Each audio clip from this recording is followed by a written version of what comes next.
Bruce Klingner joins us, Senior Research Fellow, Northeast Asia at the Heritage Foundation, and also CIA Deputy Division Chief for Korea from 96 to 2001 from Washington, D.C. Bruce, good evening to you. Thanks for joining Sherry. And to be honest with you, three of those named companies did $750 million in combined trade with the DPRK. That'll buy you what, maybe 5 missiles or so? Well, any sanctions against any entity, particularly Chinese, that are violating UN resolutions, international law, or U.S. law is good to take action against. But still, the cumulative list by the Trump administration still doesn't match the moniker of maximum pressure. The U.S. is still pulling its punches against violators of U.S. law, just as successive administrations have been doing for some time. How uncomfortable do you think these secondary sanctions on Chinese individuals and companies will make Beijing? I mean, the Trump administration very much needs China's role in all this. Well, we can continue to try to get the Chinese government on board with more fully implementing required sanctions.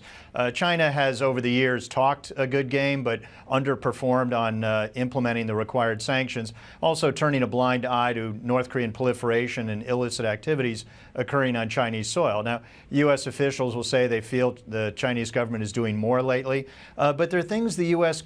Can do with its own laws that we don't require Chinese support or blessing.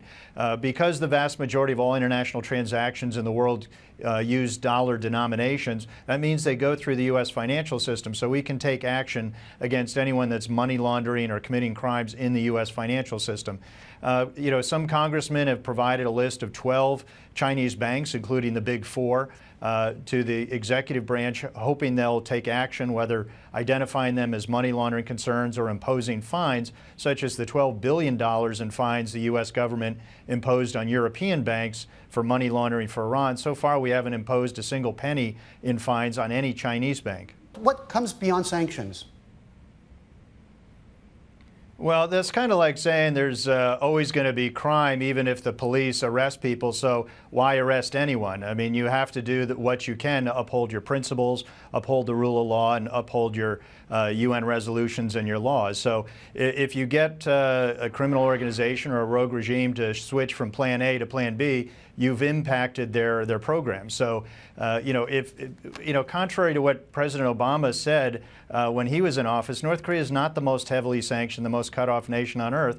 It was only last year that the U.S. had cumulatively sanctioned more entities of North Korea than we had of Zimbabwe and Sudan. And still, North Korea is only the 4th most heavily sanctioned country by the U.S. So, we still have Chinese entities that we're not going after.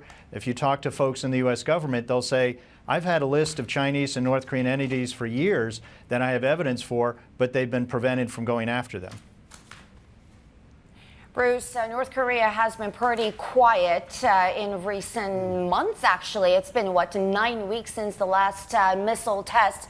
Am I going to have to fly out to South Korea pretty soon? I mean, there was that South Korean intelligence agency talking about a potential something by the year's end.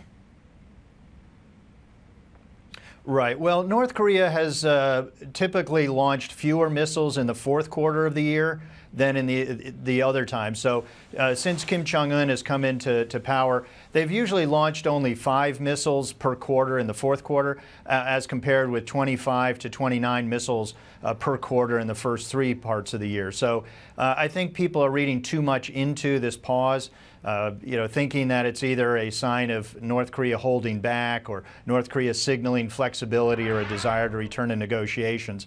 So the president and his administration may take credit for it, but I think what's going to happen is when North Korea resumes launching, then the administration's going to be disappointed, and those who favor returning to negotiations with little conditions will see it as a lost opportunity and once again blame the U.S. For North Korea's actions.